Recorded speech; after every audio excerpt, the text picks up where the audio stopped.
So the response wasn't to get offended by the Trump baby balloon. It was to respond in the way you did, which was to use the exact same stunt against them, right? Exactly, yeah. So I thought, okay, if you want to play that game, two can play that game, but this time you're going to have to prove yourself in having a big, massive 30-foot blimp of yourself flying over London, and we'll see how nice that is. See if you're willing to submit yourself to the same public humiliation you are so easily to Donald Trump. If you are receiving this transmission, you are the resistance. We are back. It is the fourth hour of the Alex Jones Show. Now, we're going to delve into this issue of the Sadiq Khan baby balloon. Of course, the big news headlines this week were all about the Donald Trump baby balloon. And in fact, I'm reading a headline here from Spiked magazine. Who's the real baby here? It gets into who's behind this Donald Trump baby balloon. It's a 20-foot baby balloon of Donald Trump in a nappy, which they plan to fly near the Houses of Parliament when Trump visits this week, despite the fact that Donald Trump isn't going anywhere near London because our conservative and name-only government is so afraid of the protesters who might show up. So basically, they've got this 20-foot balloon ready to fly near the Houses of Parliament.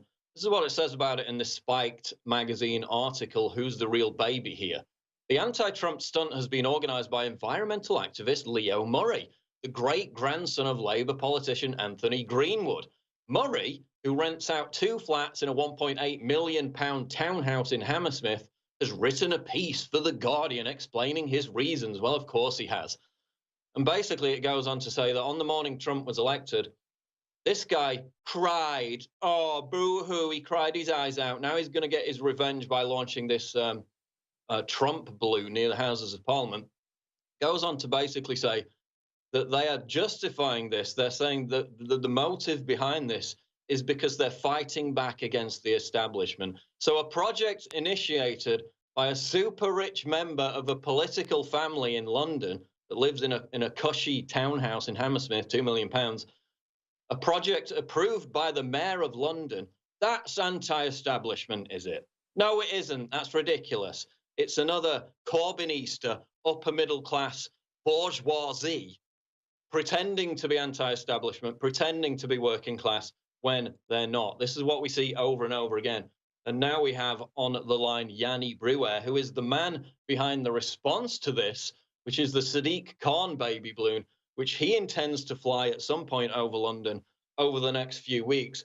It raised over $50,000 now, over £40,000 in basically less than a week. And as I said earlier, they raised more money in significantly less time than the Trump baby balloon, with virtually zero media coverage. An absolutely fantastic effort. They beat them. They're still not getting the recognition they deserve.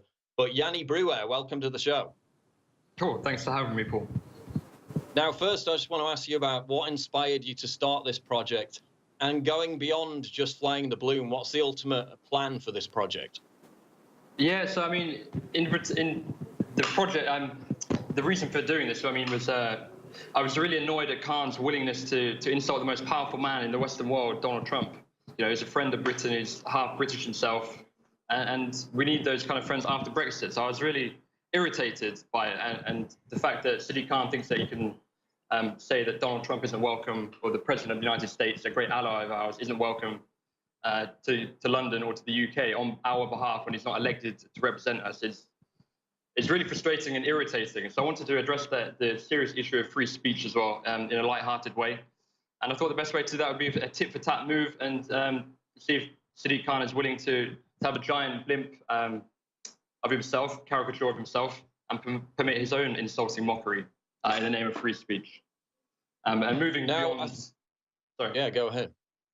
No, I was going to say, and beyond this, I think everyone's had enough of Sadiq Khan in terms of the crime and him trying to talk on our behalf. And like you said, what's the bigger reason behind it? The bigger reason is to try and remove Khan from office. He's clearly not fit to be mayor. We've seen that with the soaring crime rates in London and his failure and unwillingness to address those serious issues. So correct me if I'm wrong, but you plan to have some kind of event. I don't know how much you want to get into this, but you plan on having some kind of event which draws attention to the massive violent crime problems we've been having in London. Is that correct? Yeah, so the idea is to synchronize the Baby Khan blimp, and have it airborne at this event. The event will be Make London Safe Again. Sorry, it'll be sometime in August. We're kind of working on the exact details of it, but it'll be sometime in August, with the aim of trying to make London safe again. And of course, London can't be safe with Sadiq Khan as mayor. Now, let's talk about the media attention, because, as I mentioned earlier, you made more money in less time than the Trump baby balloon, despite the fact that they basically had a week or more of sustained intense media coverage. How interested has the mainstream media been in your project? Yeah, so we went live on Thursday. Today's Tuesday, so 5 days. We've made 40,000. I think the Trump balloon has made about 27,000 in over a month. So it has been quite astonishing, really. The mainstream media, after you got involved, I had a couple of messages from a few people. Yesterday and today, it's picked up a little bit. On the Victoria Derbyshire show tomorrow at the BBC. The Sun have contacted me. I think the I newspaper in the UK have done a piece. But it's obviously nowhere near as much as the baby Trump balloon. So it was only after you started making serious money and getting this funded that they actually had to pay attention to it. You've got more money in 3 days than they got in 30 days. Absolutely monumental effort. But, with this Trump visit, we've had, I've spoken to people in UKIP and others who've said, they've tried to have Trump welcoming street parties or celebrations, not even protests. They're being told no by the police. Obviously, the police have authorized these giant protests to take place on Friday. Sadiq Khan has authorized the blimp to go up on Friday. Would he have approved a giant inflatable black Barack Obama baby blimp flying over Parliament? This is the question. And has he already approved your balloon, or is that still in the works? That's still in the works. And no, of course he wouldn't have approved a baby Obama, would he? It just wouldn't have happened. I saw that today he was on the Great Morning Britain show or something with Piers Morgan. And Piers Morgan asked him, he said, if someone makes a baby blimp of you, or you as a pig caricature, would you be willing to fly? And he said, if it's a safe and peaceful demonstration, then yes. So based on that, I don't see any reason why it won't go ahead. And I think he's kind of pigeonholed himself a little bit in terms of his maneuvers now. So he's basically backed himself into a corner. What exactly is this blimp going to look like? Is it just going to be Sadiq in a nappy, or are you going to incorporate some kind of pig design into it now that they've mentioned that? It's currently with an illustration artist, an illustrator. So we're going to work on a couple of different designs, see what's best. But, it's got to capture the horrible features of Sadiq, the horrible hook nose, the bags under the eyes, and it's going to be pretty gruesome. We'll see how triggered he gets, because that was my response when I first read about the Trump balloon.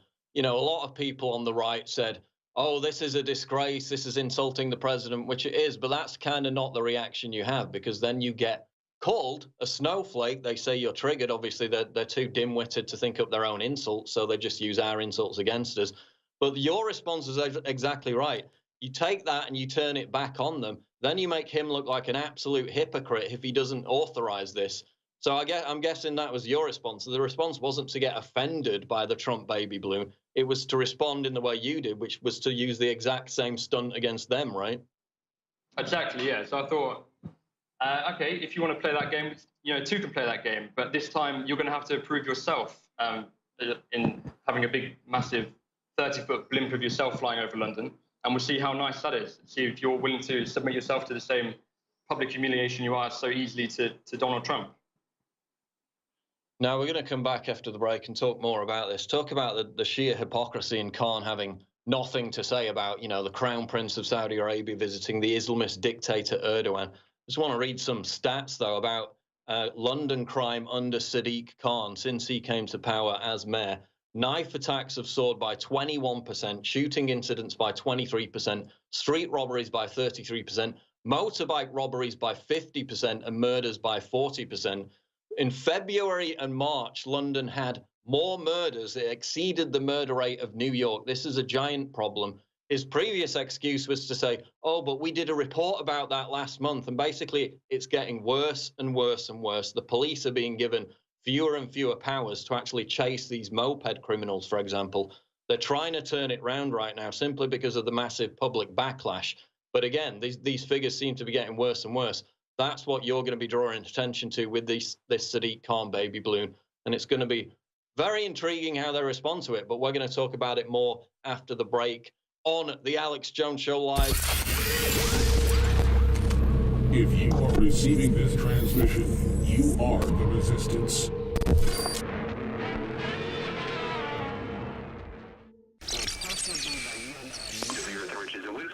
So we have even right there. What's his name?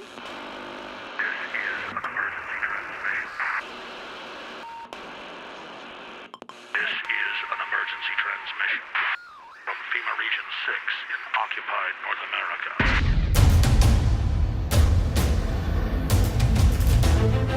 There is a war. It's happening now. It will decide the fate of humanity. The time to choose sides has come. We are the Resistance. We are the InfoWar.